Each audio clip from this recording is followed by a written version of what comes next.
The historian of 1 Kings reviews the history of the kings of Israel and Judah and evaluates their varying degrees of success. Though the world measures success on the basis of political achievement and power, the biblical historian evaluates these kings on the basis of their faithfulness to God. But the historian emphasizes through the life of Elijah what Jin He Han describes as human survival only through the provisions of God. This, of course, is still a crucial message for God's people. Equally important is the prophetic role within society as represented in the biblical account by the figure of Elijah. Oftentimes, this prophetic voice must monitor and challenge the abuse, especially of an economic sort, that may derive from any leader's authority, even those who are called to lead God's people. The historian of 1st and 2nd Kings tirelessly sounds the refrain of King so-and-so did evil in the sight of the Lord. No king in the north gets a passing grade, and except for a few, the kings in the south also leave behind rather disappointing legacies. The biblical tradition of the kings of Israel presents a history going from bad to worse from generation to generation. When the biblical narrative gets to the reign of Omri, worse becomes worst. A modern historian may find Omri's remarkable reign impressive. He built a new capital of the kingdom in Samaria. He established a dynasty that lasted 3 generations. Even the inscription on the Moabite stone mentions how Omri subdued Moab. And later, Assyrian kings actually refer to Israel as the land of the house of Omri. However, the historian of 1st Kings is not at all impressed with Omri's internationally renowned political achievements. The historian skims over the rule of Omri with only half a dozen verses and offers this poignant summary. Omri did what was evil in the sight of the Lord. He did more evil than all who were before him. According to the Bible's account, Omri contributed nothing positive to the religious life of Israel and instead encouraged Israel's idolatry. The historian of 1st and 2nd Kings never measures the royal reign by how powerful the king may have been in the world, but by how faithful he was to the Lord. By that standard, there was a king even worse than Omri. That distinction is held by his son Ahab. According to the historian, Ahab, son of Omri, did evil in the sight of the Lord more than all who were before him. Omri was the worst, and Ahab was even worse than the worst. The historian's verdict against Ahab is based on the damage he caused to the religion of Israel. Not only did Ahab continue the practices of the past kings who perverted the nation's faith, but worshiped Baal, the god of the Canaanites. Under Ahab's rule, Israel was no longer a nation that worshiped God alone. And the biblical historian is absolutely furious. Ahab did more to provoke the anger of the Lord, the God of Israel, than had all the kings of Israel who were before him. It is against the historical background of this lowest point in Israel's history that the prophet Elijah comes on the scene. Elijah's prophetic ministry sets out to turn the heart of the people back to the one and only true God. When the people are no longer clear whether they are to worship the Lord or Baal, and when many assume they could even worship both, Elijah proves who the one true God is by demonstrating who it is that gives the rain.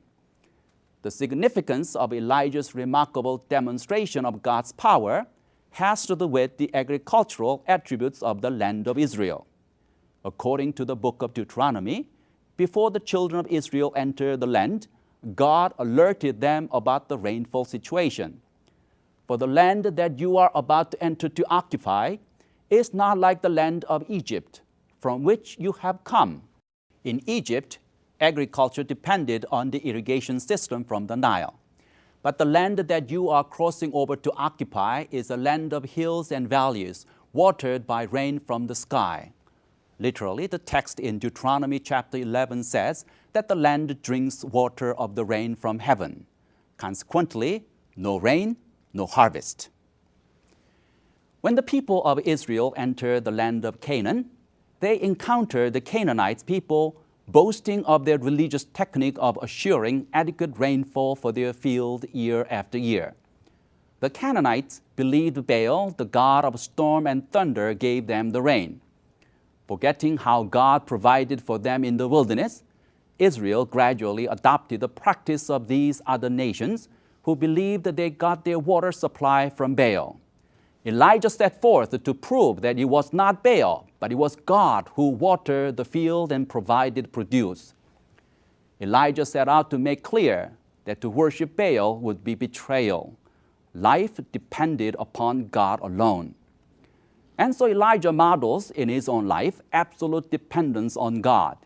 After he declares that there will be no rain unless God tells him to speak otherwise, Elijah is sent to Wadi Kerith, east of the Jordan, and is instructed to drink from the wadi. The wadi is an interesting phenomenon. When there is enough rain, the wadi is full of water. But after the rain stops, it will disappear. Elijah is commanded to drink from the wadi that has water only when the Lord gives rain. Elijah survives on water from the wadi and lives on food that the Lord sends to him through ravens. His very survival becomes the prophetic word. One thrives only as God provides. In the third year of the drought, God sends Elijah back to the people so that he may challenge them to choose whom they are going to serve. The timing is critical here. In the third year of the drought, the people run out of even what they managed to save for the next year's planting. Another year of drought would spell a widespread famine. Now Israel is at a crossroad between choosing life and choosing death. On the eve of potential disaster, the famous contest on Mount Carmel takes place. Elijah asks the people, "How long will you go limping with two different opinions? If the Lord is God, follow him.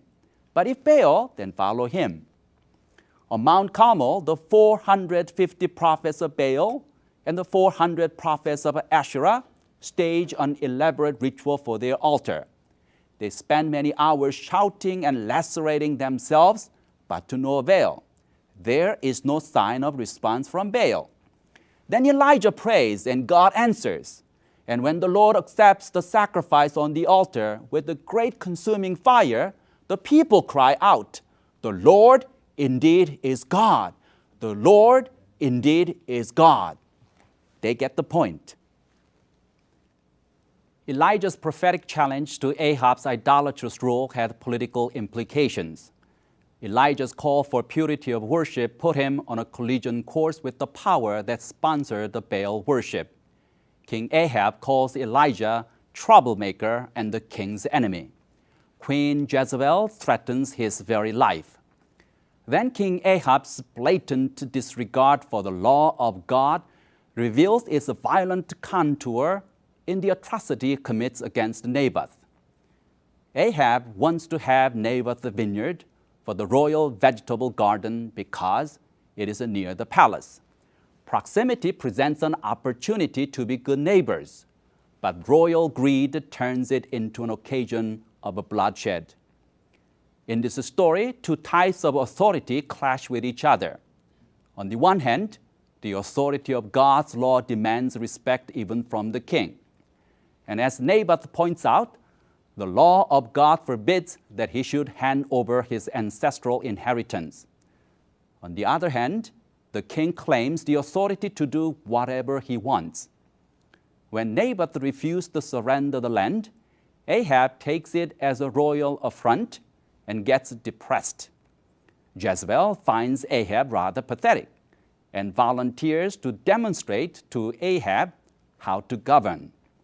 As far as Jezebel is concerned, the king can take whatever he wants anywhere, anytime, and anyone who stands in the king's way should be eliminated like Naboth.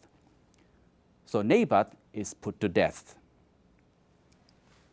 All too often, that might constitute the end of the story, the end of a sad story about a person who dared to oppose the throne with integrity. But this is not just any monarchic society. In Israel, the king cannot simply set up an innocent to be murdered. So God sends Elijah to convict Ahab and Jezebel and to sentence them to death for the murder of Naboth. Once again, we see Elijah's prophetic ministry guided by a singular theme: honor God. The historian of 1 Kings would celebrate the moment when the king and the people served God with wholehearted devotion and honored God with faithfulness and justice. Unfortunately, there were not too many of those genuine moments. According to the historian of 1 Kings, the question persists: will the king and the people of God listen to the prophetic voice that demands faithfulness and justice? For God's people today, the question remains the same.